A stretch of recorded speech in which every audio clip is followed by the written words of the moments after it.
If you don't mind, before my remarks, I do want to say a thank you or two for making this day possible. First of all, to you, I'm sure you can understand after hearing Dorothy's powerful remarks that we here at Calvary Church, as this story unfolded, realized that we had some prayers we need to say. And we decided maybe we'd invite our friends and see if anybody else might like to pray along with us. And oh my goodness, here you are. God bless you all for being here and taking part in this today with us. I'm grateful for the National Park Service and particularly for Tim Good, these public servants who believe our public places need to tell the truth. I'm grateful to the faculty and the staff and the administration of Rhodes College and especially the students. These students who've done really the heavy lifting in this project, as you heard Sarah describe. And I thank you to my friend and colleague, Dorothy Wells, who not only preached to us today powerfully, but whose work with regard to truth-telling and reconciliation is really going to form the backbone of this liturgy that we're going to do together. We wouldn't be doing this if not for Dorothy's work on behalf of our church and our diocese and this parish. And I also want to back upstream just a little bit more to say that none of this would have gotten started if people here, before I'd come to Calvary, I can brag on them because this is before I got here, I can't take any credit, began to wonder what's going on in our block and in our city and around this place. What's with these boarded up buildings? Who owns them? What's with the blight that is bringing down this neighborhood? And Margaret Craddock, who read our reading today, was a leader that pulled some people together, including Tim Hubner. A couple of Christians that think that our faith might have something to do with the world around us. And that blossomed into conversations that led to Tim's research that discovered this market here. None of this would have happened had it not been for that. But I tell you that because it feels like one of those mustard seed stories. A couple people's curiosity expands and blossoms, and here we are today. So I'm grateful for each of you and the part that everyone has played in making this happen. It's quite a miracle, and you're the best evidence of it yet. So Holy Week is exhausting. Do you know that? It's exhausting. Which means that shortly after declaring Christ is risen on Easter Sunday, a bunch of church people go right down for what we call the Great Paschal Nap. So my wife and I, we have this Easter Monday tradition of getting back up and going outside and doing something. So this year we rode our bicycles on the Green Line, and I learned something about myself when we did. I realized this thing. When I approach a bump in the road, a railroad tie or a pothole, I instinctively lift my rump up off the seat. Anybody else do this? It seems like a perfectly sensible thing to do until I realize that when I do this, I actually think I'm taking some of my weight off of the bicycle. Like I won't blow a tire if I do that. You engineers out there probably understand that this is not how things work in this universe. If you stand up on your pedals, your backside may feel better, but your bike is carrying exactly all of your weight. I think the physics of this foolish illusion are related to those of pulling myself up by my own bootstraps, right? Friends, if you pull on your own boots and lift yourself off the ground, that's called levitation. And if you can manage that, I suspect you probably could solve a few of your own problems, but in this universe, you're going to need a friend to pull your bootstraps if you're ever going to leave the floor. Oh, the foolish illusions that we carry with us through this life. What in the world does it take to undo them? In the lead up to Lent, some of us here at Calvary Church spent Wednesday evenings discussing some of Dr. Martin Luther King's writings, and I found myself astonished all over again at the man, at the subtlety of his thought, at the elegance of his writing. I was astonished all over again at the clarity of his vision and his discipline of his methods.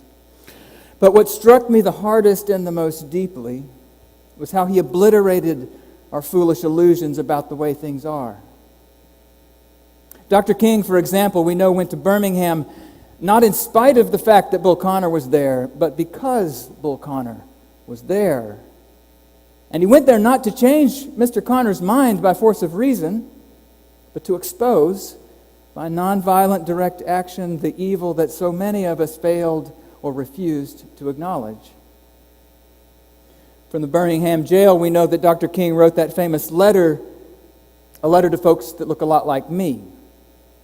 White pastors who supported his larger project, but who wanted him to go at a little bit more slowly.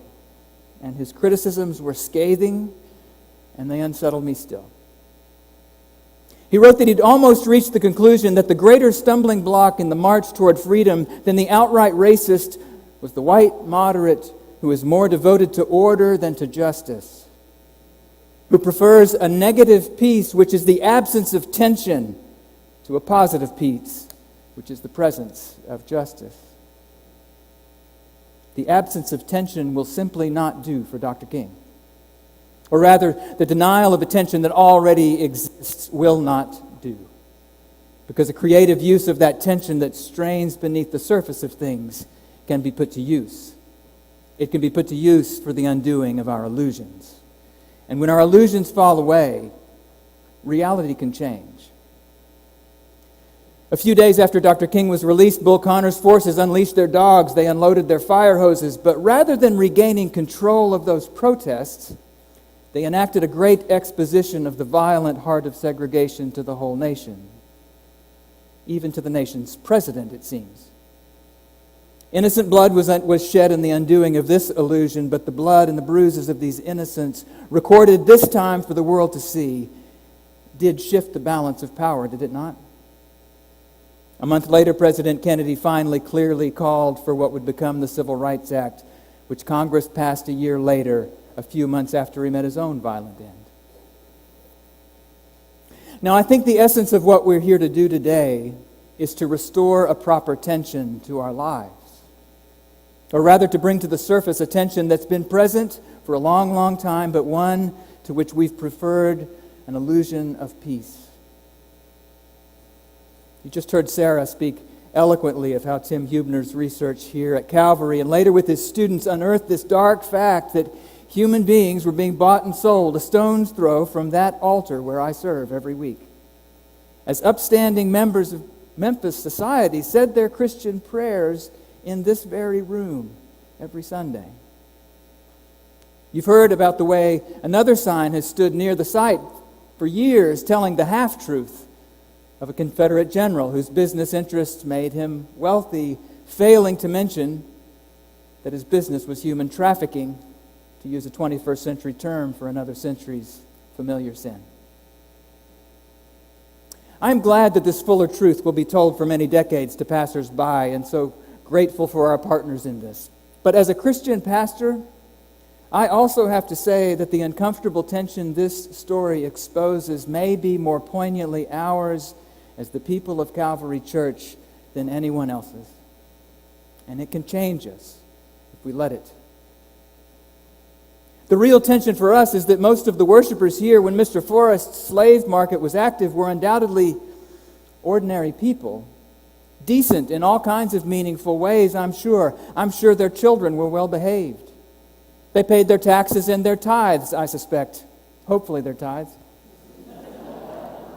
Their lawns were nicely kept. And the racial caste system that existed here was just another facet of the normal moral order of things to most white Memphians. Illusions are invisible to those of us who hold them. That's what makes them illusions. And our temptation today may be to make monsters out of our Christian forebears and imagine that we could never have been so blind to such horrors. But this is a dangerous illusion as well. And the Christian practice of confession requires me to acknowledge that the sin I see in another human being, even a slave trader in Memphis, or a segregationist in Birmingham, or a white supremacist in Charlottesville, is never as foreign to my own heart as I would like to believe that it is. Over and over again, Jesus punctured the moral certainty of his followers to expose these tensions in our lives that we would so much rather ignore. But he exposed them so that our illusions could fall away and our hearts could be changed and begin the life-giving work of repentance, our world being a little more restored to the unity God intends for it in the process. It is our honor to have each of you here with us at Calvary today. I don't know what brought you or what you came expecting to see. But what you're about to hear are the names of just some of the women, men, and children who were bought and sold just a few steps from where I'm standing right now. These are just the names that Dr. Hubner and his students could find as they combed the archives, and they represent just a fraction of all those sold in this place. Their names will be spoken to honor, at least in this small and simple way, a dignity once denied them. But we speak their names also as an act of confession, to drop an illusion of innocence and to restore a proper tension to our lives as we wonder together what in Memphis and what in America and what in this world should be unsettling my prayers today. Wherever you come from, whatever your story or creed or race or party, I invite you to join us now in this sacred work, praying that the truth, as Jesus said it would, might set all of us, and thereby our world, just a little more fully free.